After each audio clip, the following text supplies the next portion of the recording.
All right, yeah, my name's Dre Baldwin. Many know me as Dre all day. Former 9-year professional athlete. Basketball is my sport. Written 33 books. I've done 4 TEDx talks. I create this whole brand called Work on Your Game. What we do here, really simple. We take the mental tools and the strategies to help athletes get to the top 1% of sports. We translate those tools over from the sports world to the business world to help professionals perform at their highest level, do so consistently, and as a result, make more money in their business. Our goal here is not to make you feel good, but to help you do good. That's the game. Wow, that's fantastic. How long did it take you to craft that? Not long at all. I've just done it so many times. So, what's it? Well, the whole thing about being 1%, right? Like you just mentioned. Yes. Tell me more about that. What is? Give me about that. Like, Well, explain 1% to me. Yeah, so when I talk about it from the professional athlete standpoint, it has a lot more credibility because the professional athlete, literally, we are the 1% who get to make it to play a sport professionally.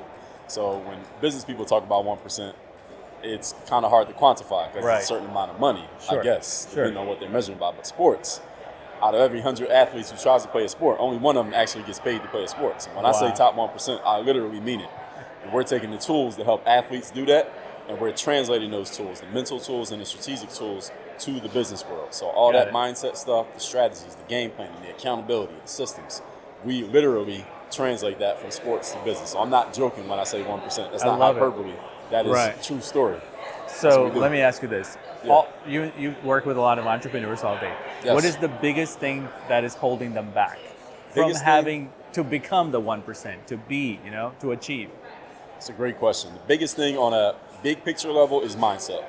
Biggest thing is mindset, because everything that we need to do strategically, as you help people get to 10, 20, 30K a month, the things that they need to do is based on the way that they're thinking. The reason they're not doing it is because something in their thinking is in the way. Wow. So anything you could possibly do business-wise, it's a mindset that is blocking you from doing it. So what's the biggest mindset challenge people have for scaling their business and going to the next level is what?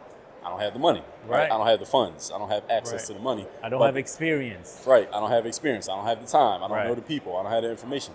But it's something that they are thinking that is keeping them from getting access to the things that they're not doing, or the resources that they don't have, or the people that they don't know. It's not that they can't do it. Wow. It's just something in their mindset is blocking them from doing the things that would lead to them being able to do it. So it all comes back to mindset, no matter how you slice it. So how did you come to this discovery? Probably through pro sports? That's a great question. It was actually before pro sports, because I was trying to get into pro sports. Wow, okay. So I only played 1 year of high school basketball. I walked on a Division III college. For those of you who don't know sports, Division I is the people you see on TV. Division III is the guys down in the basement. I was down in the basement. Wow. And so for me to make it as an athlete, first in high school, then college, then in pro, it was all a mental challenge, because there were players who were better than me, more talented than me, they had more resources than me, they had more access than me, and they had people helping them. They had more people helping them than I had helping me. Wow. But none of them made it, and I made it. Not because necessarily I was that much better than them. I was better than them, but not because of that. That's not the reason I made it. It wasn't 10x better or anything. No, I wasn't 10x better. I became 10x better, but that's not why I made it. You had to have a certain level. Like, to be a pro athlete, there's a baseline cutoff. Sure. You got to have this much talent to be eligible. Sure. Everybody else, you ain't making it. Got it. But the people above this line is still 10 people above this line for every one who makes it. Wow. Right? 90% of them still don't make it. I was above the line, but it was 9 other guys who could have had my spot. Wow. You get what I'm saying? I know. It was the discipline, showing up every day, the confidence, my belief in myself, the mental toughness to keep going, and the initiative to actually go and take action. That's why I made it, in addition to the fact that I was above the line. Does that make sense? It does make sense. Yeah. So what is one piece of advice you would give to every entrepreneur that's trying to be the 2 Comma Club award, or to get to their first $1 million, whatever it is? One piece of advice is you got to understand the be, do, have principle. Okay. And Russell was talking about it a little bit here at Funnel Hacking. Yeah. He didn't explain it that well, sure, in my opinion. He should hire me to explain it. He'll get better at it. I'll send him the video. Yeah, but the whole thing about the be, do, have principle is have is the goal. Most people understand the concept of setting goals. They want to have money. They want to have freedom. Even if they just talk about it. Like, I want to make this much money. I want to make the 2 comma. I want to get $1 million. Whatever. Having part, everybody gets it. The doing part, most people who come to a conference, they understand. You can't get something for nothing. You want to make money, you got to work. Sure. Right? You want to have clients and customers, you got to sell something. Most people understand it. You got to do something to get something. And this is where most people spend their entire lives. They, all right, this is what I want to do. This is what I want to have, rather. What do I have to do? They go do the stuff. People come to this conference. They take 10 pages of notes. Right. Here's all the stuff I got to do. Or 100. Right. And then they go home and they do all the stuff.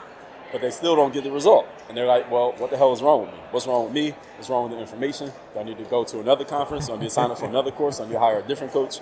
There's something missing. Something I'm doing is off. Right? Got it. So they just go through the cycle their whole lives. This is how people go through their whole lives, working really hard to get yet very not little getting the result. Right. Wow. But they're doing all the stuff. So clearly hard work is not the key. You do need to work hard, but that's not the key. It's an element. So I say that hard work is a element of success the same way that salt, pepper, and oregano is an element of a good sandwich. Wow. Right? It makes the sandwich better, but if all you have is salt, pepper, and oregano, it's not a good meal. It's not a good meal. You're not going to be satisfied. Nope. So the key is, who do I need to be?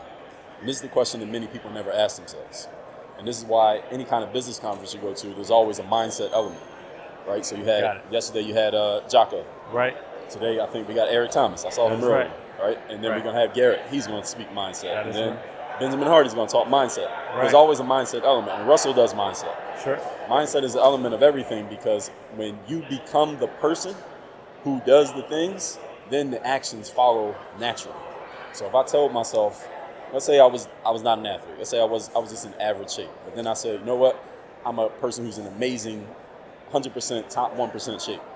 What would change? Now that's my being changes. My mindset changes, right? How do the actions follow that? Well, what's the actions of somebody who's in amazing shape? They go to the gym every day. So you got to have a gym membership. That's right. You probably have a trainer, so you know exactly what you're doing in the gym. You have a process for what you do when you get to the gym. You don't eat pizza and hamburgers every day, right? Because there's certain things you can't do, and there's certain things you can do if you're going to fit that mindset. That's right. Right? So when you get the mindset, the actions flow naturally. The challenge for people is they understand it logically, the mindset piece, because people stand on stage and talk about it all day. I talk about it on stage all day. Right. But the thing is, people's habits, their subconscious programming, has been stuck in their brains for the last 20, 30, 40 years, whatever their age is. So something that I talk about for an hour on stage will get you excited for that hour, but there's no action. I'm fighting, my 1 hour of speech is fighting against your 40 years of programming. Wow. So how is it going to change? It is not overnight. Right. It doesn't happen overnight. It feels good, but it doesn't happen overnight. Right. This is why coaching, consulting, this is why all that stuff matters. And reading the books, doing the mental work every day, that's why all that stuff matters. So you got to be 5 minutes. And to do, to have. Be, do, have, in that order. Got it. Where can they find you, my man? You can find me everywhere. On social media, I'm on every app. I'm probably most active on Instagram. My Instagram is just my name, @Dre Baldwin. Where our focus is right now is in Work On Your Game University. That's where I do all my coaching programs. So that's workonyourgameuniversity.com. Thank you so much. Of course, thank you. Appreciate the opportunity. Of course.